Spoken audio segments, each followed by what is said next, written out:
नमस्कार. दिनांक 20 फेब्रुवारी. कथेचं शीर्षक आहे पाऊस पडेल तेव्हा येऊ. सोलापुरात असताना महाराज एकदा चिंतोपंत टोळांचे घरी होते. काही तातडीच्या कामासाठी शहाजी राजांनी चिंतोपंतांना बोलावणे धाडले.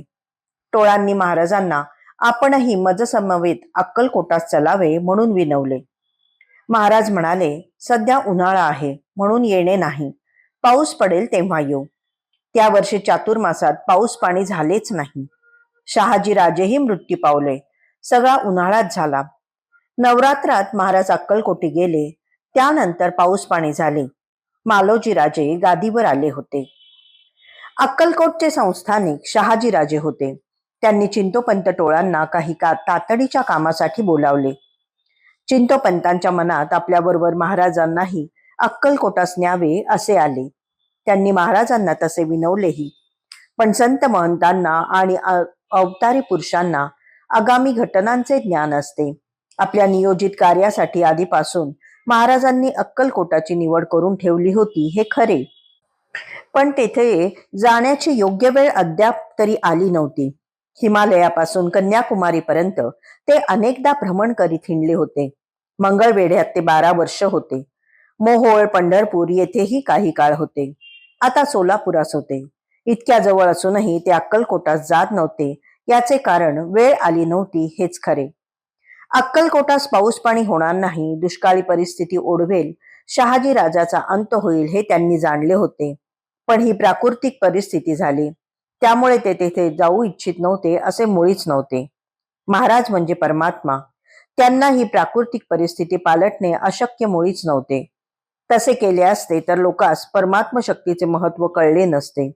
जोवर किंमत मोजावी लागत नाही, घाम गाळावा लागत नाही, डोळ्यातून टिपूस निघत नाही, तोवर कशाचेच मोल समजत नाही.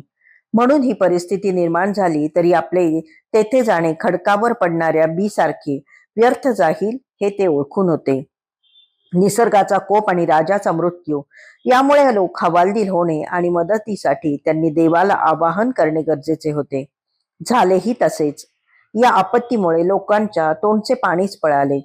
निसर्गाचा आणि राजाचा आधारच गेला. त्यामुळे यथा सांगडे कर्म तेही घडेना, घडे धर्म तो पुण्य गाठी पडेना, दया पाहता सर्व भूती असेना, फुकाचे मुखी नाम तेही वसेना. अशी गंभीर परिस्थिती झाली. सामान्य माणसाला कोणी वालीच उरला नव्हता. त्याची तडफड होऊ लागली.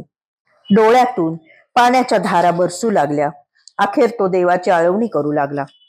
त्या वर्षी उन्हाळा होताच, पाऊस नव्हता असे नाही, पण खंडवृष्टीमुळे तो निरुपयोगी होता. दुष्काळाच्या भीतीने लोकांचे धाबे दणाणले तेव्हा ती भीती डोळ्यातून पावसासारखी पाझरू लागली. सर्वांना देवाची आठवण झाली. सर्वजण धाय मोकलून रडू लागले. देवाची ही करुणा भाकू लागले.